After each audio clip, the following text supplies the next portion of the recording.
Good afternoon बेटा। हम कविता पढ़ रहे हैं। कवितावली उत्तरकांड से। उत्तरकांड बेटा इसलिए नाम दिया गया क्योंकि ये रामचरितमानस के उत्तरकांड से ये पंक्तियाँ ली गई हैं और इनके कवि गोस्वामी तुलसीदास जी हैं।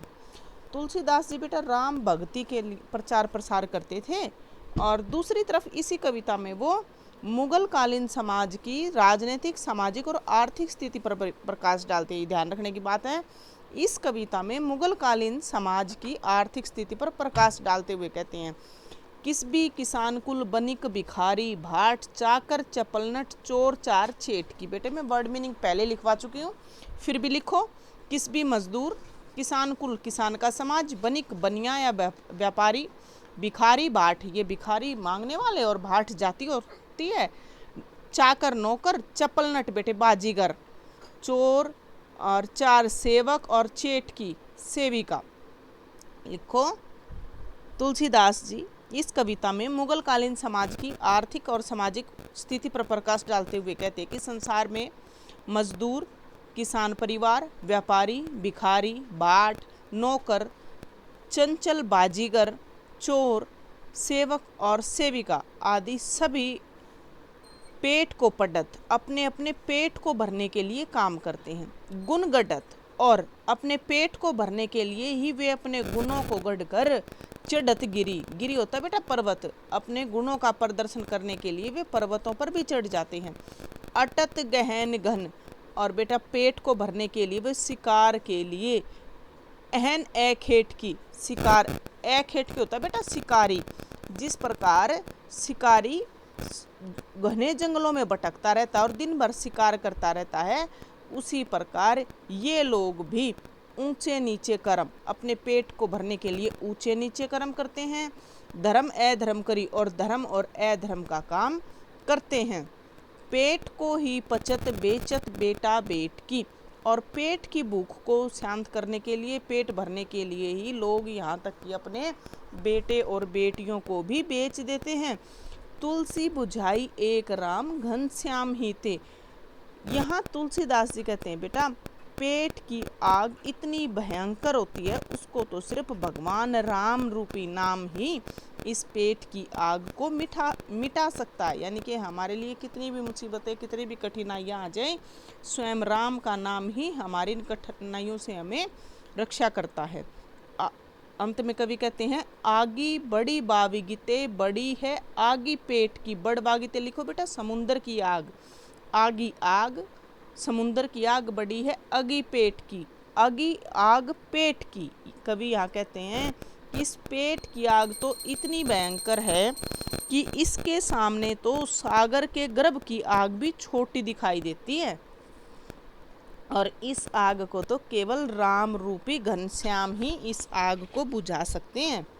ये हमारी कविता बेटा। कवि में मुगल कालीन समाज का वर्णन किया गया है, ब्रिज भाषा का प्रयोग किया गया है, अनुप्रास और विरोधाभास अलंकारों का प्रयोग है, सुंदर बिम योजना है, कविता छंद कवित छंद का सफल प्रयोग हुआ। कवितावली कवित छंद।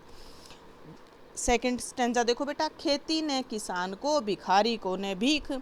यहाँ कवि वही लिखोगे, कवि मुगल कालीन समाज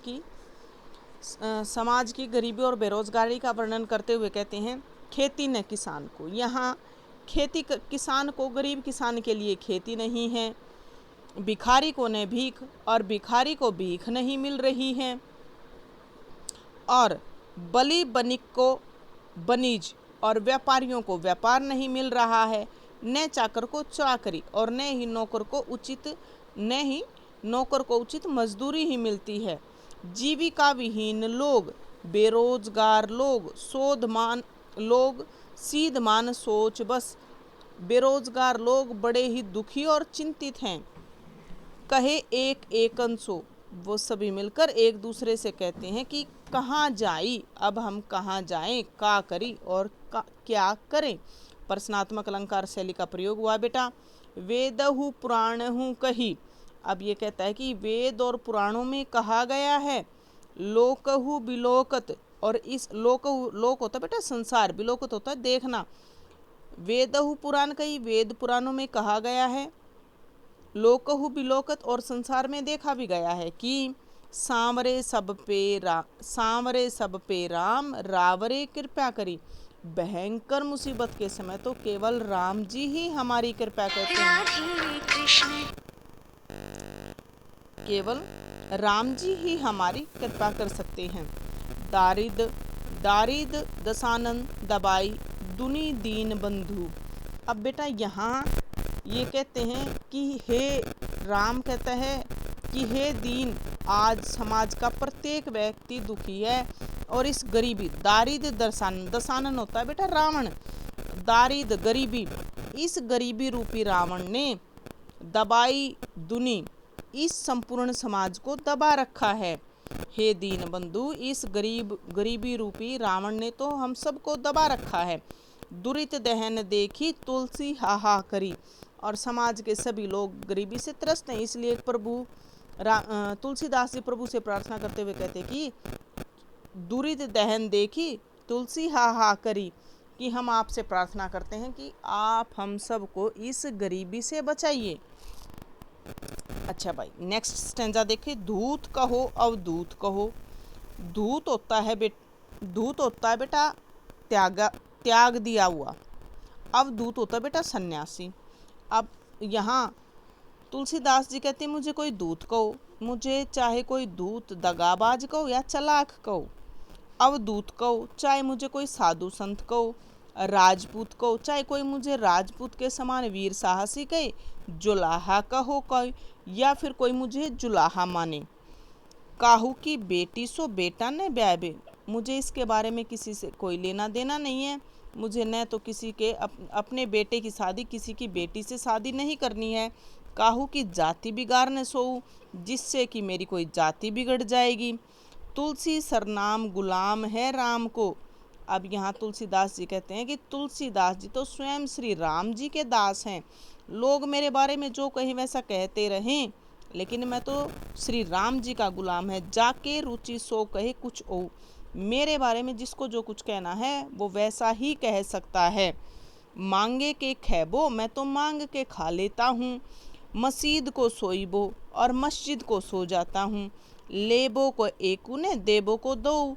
किसी से मुझे लेना एक नहीं और देना दो नहीं। मैं तो यहाँ चिंता मुक्त हूँ। ये थी बेटा हमारी कवितावली उत्तरकांड से। इसे हम कंप्लीट रीड करेंगे बेटा। Thank you.